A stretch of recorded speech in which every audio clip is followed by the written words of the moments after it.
Hello বন্ধুরা, সবাই কেমন আছো? আশা করি সবাই ভালো আছে, আমিও ভালো আছি। আজকে নতুন একটা রেসিপি নিয়ে চলে এসেছি। তো রেসিপিটা সম্পূর্ণ তোমরা দেখতে থাকো। আজকে আমি ফুচকা বানাবো। আলুগুলো আমি কেটে নিয়েছি, এবার সিদ্ধ বসিয়ে দেবো। ছোলা আর মটরটাকেও সিদ্ধ করে নেবো।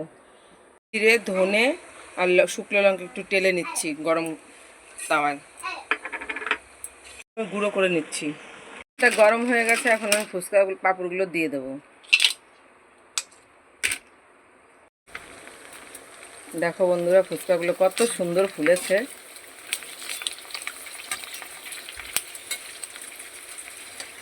ফুচকাটা আমার ভাজা হয়ে গেছে।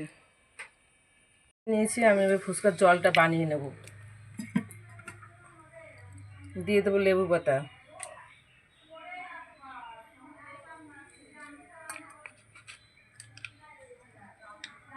কেটে রাখা লেবু,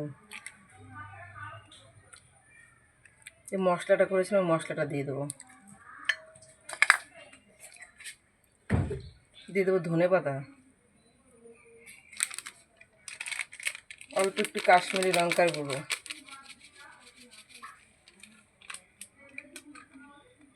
পরিমাণ মতো লবণ, দিয়ে দেবো তেঁতুল,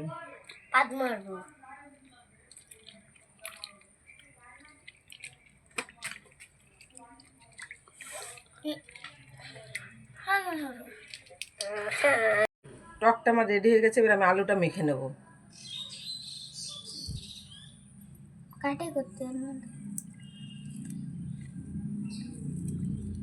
কাটে দেবে ধনে পাতা, কাঁচা লঙ্কা কুচি, পেঁয়াজ কুচি, আলু, মটর আর ছোলা সিদ্ধ, ভেজে রাখা চিনে বাদাম দিয়ে এবার আমি সুন্দর করে মেখে নেব। ফুচকাটা আমার হয়ে গেছে রেডি। বন্ধুরা, কে কে খাবে এবার চলে আসো।